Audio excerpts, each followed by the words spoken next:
India's number 1 varicose veins hospitals ఐబీసీను సంప్రదించండి. మీ నొప్పి లేని ప్రయాణాన్ని ప్రారంభించండి. నమస్తే రమ్మగారు. నమస్తే జయ. ఏదైనా మంచి కథ ఒకటి చెప్పండి అండి. 3 కళలు చెప్దాం. 3 కళలు. కళలు. పూర్వం ఒక రాజుగారు, సుదర్శనుడు అని ఒక రాజుగారు ఉండేవారు.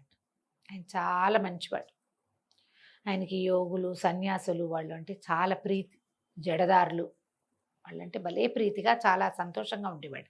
వాళ్ళు వస్తే వాళ్ళని పాదపూజ చేయటము, తమ దగ్గర అట్టి పెట్టుకోవటము, వాళ్ళకి వలసినవి కావాల్సినవి చేయటం, ఎక్కడికైనా ఏదైనా ఏర్పాటు కావాలంటే చేయటం. చాలామంది రాజులు అలా ఉండేవాళ్ళు. అవును అవును. యోగ పుంగవుల మీద ఎక్కువ ఆసక్తిగా ఉండేది. అయితే ఒకసారి ఏమైందట, ఒక జడదారి ఒక ఆయన వచ్చాడు. వస్తే రాజుగారు ఆయన్ని విశేషంగా సేవించాడు. సేవిస్తే రాజుగారి సేవలకు ఆయన సంతోషించి ఏదైనా ఒక మంచి మాట చెప్పాలని, రాజా నీకు 3 చెడు కళలు రాబోతున్నాయి, దుస్వప్నాలు వస్తాయి నీకు. అవి 3 రోజులు వరుసగా చెప్పాడు. ఈ 3 రోజుల్లో నీకు 3 చెడు కళలు వస్తాయి, అప్రమత్తంగా ఉండు ఆ కళల విషయంలో, నువ్వు జాగ్రత్త అని చెప్పాడు. అయితే వెళ్ళిపోయిన తర్వాత ఆయన 2వ రోజు, 3వ రోజు, 4వ రోజు చెప్పాడు. ఈయన కంగారు పడ్డాడు. ఇలాంటి మహానుభావులు ఒట్టి మాటలు చెప్పరు. చెప్పిన మాట ఖచ్చితంగా నిజమైండు, నిజం అవుతుంది. ఎన్నోసార్లు చూసాం. ఎట్లా చెడు కళలు రాకుండా తప్పించుకోవాలి. మనకి దుస్వప్నం అంటే మనకే పిడకలంటే చచ్చే భయం. అవును. పిడకలు వస్తాయని భయపడతాం. బాత్రూమ్కి వెళ్ళి కాళ్ళు కొడుకోపోతే పిడకలు వస్తాయి అని కేకలేస్తాం పిల్లల్ని. భయం కదా. పైగా అదేంటి ఆ పూట నిద్ర చెడ్డం కాదు, ఆ భయం వెన్నాడుతూ ఉంటుంది, మనం వెంటాడుతూ ఉంటుంది అనమాట. అయితే ఈయన ప్రతి వాళ్ళు మంత్రులు అందరూ ఏం సలహా చెప్పారు. ఒక పెద్ద మంత్రి గారు ఉన్నారు, వృద్ధ మంత్రి. ఆయన ఏమన్నాడంటే, మీరు పగలల్లా పడుకోండి, రాత్రి కాస్త సంగీతము గాన భజనతో కాలక్షేపం చేస్తే నిద్ర పట్టకుండా ఉంటుంది, సరిపోతుంది. అప్పుడు కళ రాకుండా మనం అవాయిడ్ చేయొచ్చు ఓరి అని చెప్పాడు. చెబితే సరే రాజుగారు ఆ రోజు పగలల్లా బాగా నిద్రించి సుఖంగా పడుకుని బాగా సాయంకాలం దాకా రెస్ట్ తీసుకుని సాయంకాలం వీధుల్లోకి దిగాడు. రాత్రి ఆయన ఏదో సంగీతం కచేరీ అది వింటున్నాడు, కానీ మధ్యలో ఇట్లా కునుకు పట్టేసి, మనం ఇట్లా కూర్చున్నప్పుడు కూడా కునుకు వచ్చేస్తుంది కదా, లోపల నుంచి నిద్ర తన్నుకొస్తుంటే. ఈ కునుకు పట్టిన క్షణంలో ఆయనకు ఒక కల వచ్చింది. బుసలు కొడుతున్న ఒక పాము తన మీదకి ఎగబడుతున్నట్టుగా. ఓకే. పాము ఎగబట్టం అంటే ఎలా ఉంటుంది అసలు? మామూలుగా పాముని ఊహించుకుంటేనే మనకు గుస్బంప్స్ వచ్చి జలదరింపుస్తుంది. అది పోతుండగా చూసినా భయం వేస్తుంది. అవును. అది ఎదురు తిరిగితే ఇంకేమైనా ఉంది, మీదకి దూకుతున్నట్టు వచ్చింది కళ. అడిలిపోయాడు ఈయన. సరే అయిపోయింది, వెలుగు వచ్చేసింది, గుర్తొచ్చేసింది, గుర్తొస్తోంది, భయం వేస్తోంది. సో 2వ రోజు కూడా ఇలాగే పగలు నిద్రపోయి రాత్రి చాలా చిన్న నిద్ర, ఆకాశం నుంచి పిడుగు పడుతున్నట్టు తన మీద. ఆ పిడుగు నుంచి తప్పించుకోవడానికి తను అటు ఇటు పరిగెడుతున్నట్టు, పిడుగు పడిపోతోంది, కనపడుతోంది. అయినా సరే పిడుగు తన వెంటే పడుతున్నట్టు కలొచ్చింది. ఏం చేయాలి? 3వ రోజు కూడా ఇలాగే చిన్న నిద్ర. ఈ చిన్న నిద్రలో ఆయనకి ఏం కలొచ్చిందంటే, ఎర్రగా రక్తవర్ణంలో ఉన్న నీళ్లు, రక్తమేనేమో అది, తను అందులో మునిగిపోతున్నట్టు.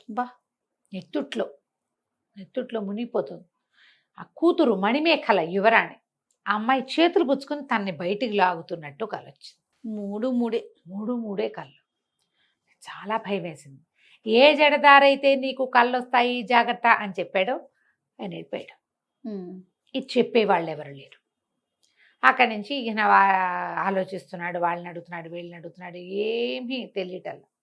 ఇంతలో ఏమైందంటే, ఒక శంకరం అని పేరేదో మారినట్టుంది, నాకు గుర్తులేదు, లేదా మహేశుడు అనే ఒక అతను వచ్చాడు.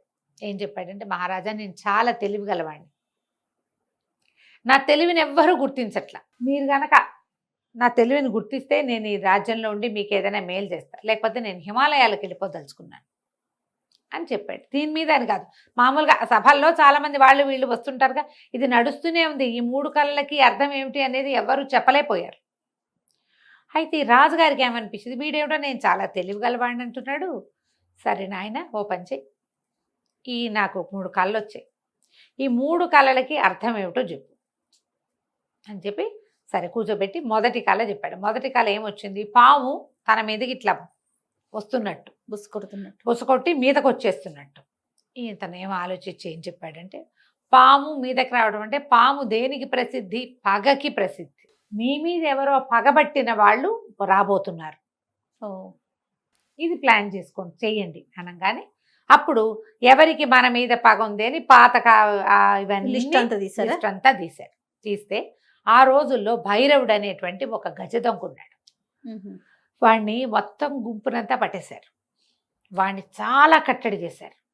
బందిపోటు దొంగ, దారి దోపిడీలు అవి చేసేవాడు. వాడిని చాలా తీవ్రమైన శిక్షలు విధించి ఉంచారు. వాడు తప్పించుకున్నాడు. వాడి మీద దీని మీద కూడా, వాడి తల మీద కూడా 1,00,000 వరహాలో 50,000 వరహాలో బహుమతి కూడా ఉంది. ఇప్పుడు మొత్తం అంతా అప్రమత్తం చేసి సైన్యాన్ని ఆ భైరవుడు ఎక్కడున్నా పట్టేయమన్నారు. ఆ భైరవుడి కోసం ఎంతో ప్రయత్నం చేసి చివరికి ఆ భైరవుడిని వాడి ముఠాని మొత్తాన్ని పట్టేశారు. అంతా దొంగతనాలకి ఏర్పాటు చేసుకుని ఉన్నాడు వాడు. అయితే ఆ భైరవుడిని తీసుకొచ్చి విచారించినప్పుడు వీళ్ళకి ఏం తెలిసింది, రాజుగారికి ఆ భైరవుడు తను ఏ రోజైతే పథకం వేశాడో దారి దోపిడీకి, ఊరంతా ఒకేసారి అన్ని చోట్ల అన్ని బ్యాంకుల్లోనూ దొంగతనాలు చేయటాలు అలాంటి ప్లాన్లు చేస్తారు కదా, అలాంటి ప్లాన్ ప్రకారం చేసేటప్పుడు రాజుగారికి అంతఃపురంలోకి ఒక పాముని పంపడానికి ప్లాన్ చేసుకున్నారు. అన్ని ఏర్పాటైనాయి. పాము కూడా సిద్ధంగా ఉంది. ఏ రోజైతే వాళ్ళు ముహూర్తం పెట్టుకుంటారో ఆ రోజు రాజుగారి అంతఃపురంలోకి పాము వస్తుంది. ఆయన మీదకి పాము రావటం ఏంటి, వీళ్ళంతా ఏమవుతారు, అంతఃపురంలో ఈ సైనికులు గీనికులు అంతా పాము వ్యవహారంలో ఇందులో పడిపోతారు. వాళ్ళకి ఊరి మీద దృష్టి ఉండదు. ఈ లోపల ఊర్ల మీద వీళ్ళు అన్ని పక్కల దోపిడీలు చేసేస్తారనమాట. ఆశ్చర్యపోయారు. ఇదే ఆ కళ. ఒకవేళ ఇది మనం తెలుసుకోకపోతే ఇంకొక వారం 10 రోజుల్లో ఆ పాము వచ్చేసేది లోపలికి. అంతఃపురంలో మంచం మీదకి పాముని ఎక్కిస్తే అది కాటేయకుండా ఉంటుందా? పెద్ద ప్రమాదం తప్పింది. అక్కడి నుంచి భైరవుడిని అరెస్ట్ చేశారు. వాడి ఫ్రెండ్స్ అందరినీ తలా ఒక జైల్లోని పారేశారు. అందరినీ ఓ చోట ఉంచితే ప్లాన్లు వేస్తారని వేరే చోటకి పంపించేశారు. అక్కడి నుంచి రాజుగారు నువ్వు నా మొదటి కళని బాగా ఇంటర్ప్రిట్ చేశావు, రెండో కళ సంగతి చెప్పమన్నాడు. ఏమిటి రెండో కళ? పిడుగుపడుతున్నట్టు. అయితే ఇతను ఏమన్నాడంటే అకస్మాత్తుగా జరిగిపోతుంది అనమాట. పిడుగు ఎట్టా పడుతుంది, అదటా మనం చూస్తుంటే ఇటా పడుతుంది, ఆ పడదు, ఢామని పడిపోతుంది, ఉరుముతుంది. అవును, ఉరు వెంబటే పిడుగు. సడన్ గా మెరుపు, పిడుగు. మెరుపులు కూడా ఎట్టా వస్తాయి, ఉన్నట్టుండి కదా వచ్చేది. అకస్మాత్తుగా ఏదో జరగబోతోంది మన మీద. అకస్మాత్తుగా రాజ్యాల మీద, రాజు మీద ఏం జరగచ్చు, ఎవరైనా పరాయి రాజు మన మీదకి రావచ్చు, యుద్ధం, దీనికోసం వెతకండి అన్నాడు.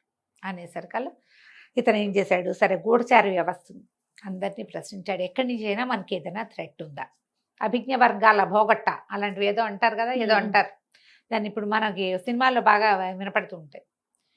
మనకి థ్రెట్ ఉంది అనేది తెలుస్తూ ఉంటుంది. ఇంటెలిజెన్స్ రిపోర్ట్ల ప్రకారం చూస్తే కోసల రాజ్యం, వీళ్ళ రాజ్యానికి పక్కనున్న రాజుగారు, నిజానికి ఇది చిన్న రాజ్యం, అది చాలా పెద్దది, వాళ్ళు తెంచుకుని వీళ్ళ మీద పడబోతున్నారు. తెలిసిపోయింది ఇది రాబోతోంది. ఇది ఎట్లా తెలిసింది, వాళ్ళు చాలా సింపుల్గా ప్రయత్నాలు చేసుకుంటున్నారు. ఎక్కడికి వెళ్తున్నారో కూడా సైనికులు కూడా తెలియకుండా ఉంచారు. లోపలి గుట్టు తెలుసుకున్న ఇంటెలిజెన్స్ వర్గాల వల్ల వీళ్ళకి ఏమర్థమైంది, వాళ్ళు ఏదో ఒక రోజు వచ్చి పడిపోతారు మన మీద, ఒక్క రోజులో తమని జయించేయగలరు. ఇప్పుడు వీళ్ళు సైన్యాన్ని సమాయత్తం చేసుకోవటం మొదలుపెట్టారు. రాజుగారు ఇది కూడా సరిగ్గా చెప్పావు, మూడో కళ ఏంటో చెప్పు. మూడో కళకి బాగా ఆలోచించాడు. రక్తంలో నెత్తుట్లో మునిగిపోతున్నట్టు, ఆ మునిగిపోతుంటే కూతురు వచ్చి చేతులు పుచ్చుకు లాగుతున్నట్టు, నెత్తురు ఇది వరద. అక్కడి నుంచి ఆయన అన్నాడు, బాగా ఆలోచించి, ప్రభు మీరు సరిగ్గా ఆలోచిద్దాం దీని మీద. మీరు ఇప్పుడు యుద్ధం జరగాలి, వాళ్ళు వచ్చి పడతారు, వాళ్ళదేమో 1,00,000 మంది సైనికులు ఉన్నారు, మనకు ఒక 30,000 మంది ఉన్నారు, మనం ఓడిపోవటం ఖాయం. మన వాళ్ళలో 90% చచ్చిపోతారు, అంతా నెత్తుటి వరదే, ఆ వరదలో మునిగిపోబోతున్నారు మీరు. కళ ప్రకారం ఏమిటి, యువరాణి వచ్చి చేతులు పుచ్చుకు లాగుతున్నట్టు. ఇప్పుడు కూడా యువరాణి వచ్చి మనని రక్షించగలరు. ఎలాగా? యువరాణి మహాద్భుత సౌందర్యవతి, 16 సంవత్సరాలు, ఇంకా వివాహం కాల. మనం ఒక పని చేద్దాం, ఇవన్నీ మన పొరుగు దేశపు రాజుగారికి రణార్ణవుడికి విద్యాధరుడని అందమైన కుమారుడు ఉన్నాడు, ఇంకా వివాహం కాలేదు.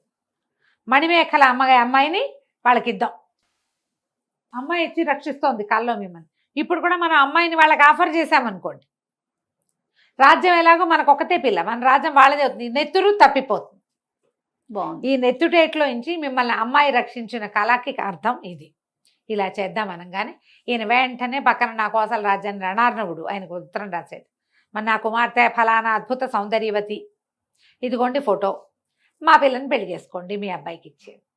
ఆ ఫోటో వెళ్ళేసరికి అలా చిత్తరువులు పుచ్చుకున్న వాళ్ళు ఊరికే ఒకటి రాడు, బోళ్ళంత మంది వస్తారు, చాలామంది వస్తారు.